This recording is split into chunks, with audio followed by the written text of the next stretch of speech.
Rene tak kandhani ketemu maneh karo aku Ibu Emi Sudarwati saka TPM Kinanti Murna Bojonegoro Jawa Timur. Ing kalodhangan iki kita arep sinau kepriye ature panatacara nalika bedol kembar mayang. Iki tak waca saka buku Pasinaon Basa Jawa Panatacara lan Tanggap Wacana kanggo siswa SMP lan SMA.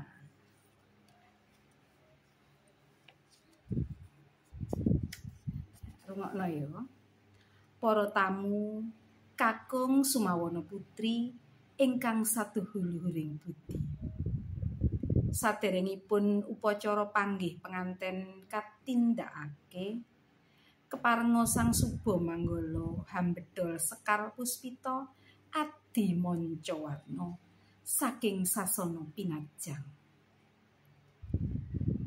Manjingipun Sang Suba Manggala ingkang arsa Hambedol Sekar Puspita Adi Mancawarna lamun cinandra sumilir kadya katiyuping maruta manda.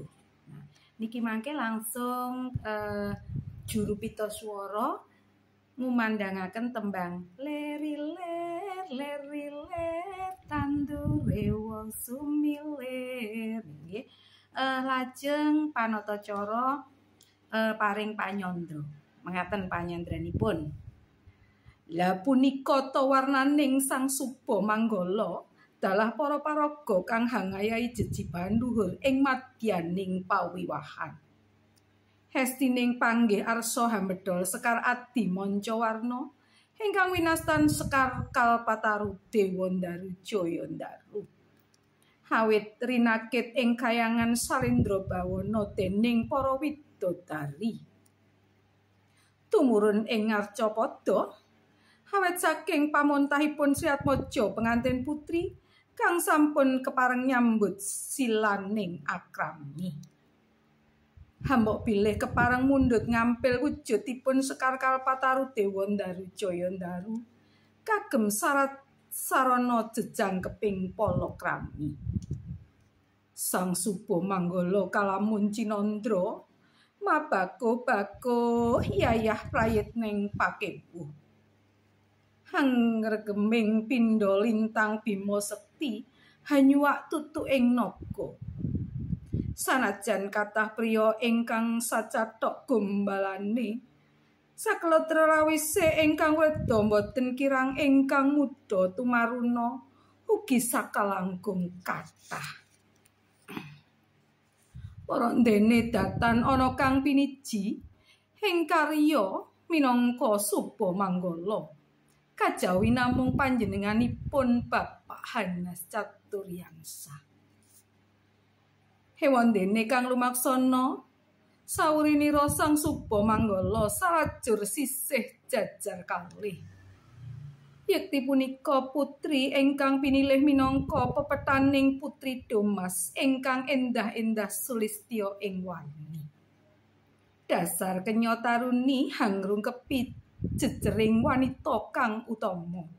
Boten badhe singlar saking angger-anggering tata krami. Datan kekilapan ingkang lumaris saunirira Putri Domas ninggih sarira kembar.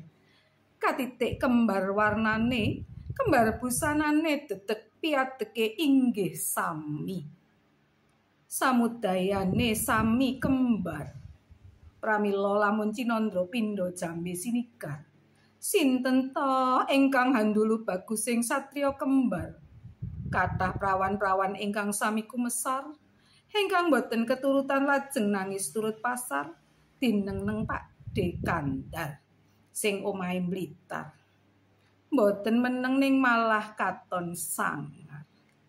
Para rawuh kawistara lampahe Sang Suba Manggala wis dumugi umyan ingkang tinuju. Ing wisma palermanipun Sri Atmaja pengantin kakung. Tumuli enggal kalajengaken tata hadicara candhakipun.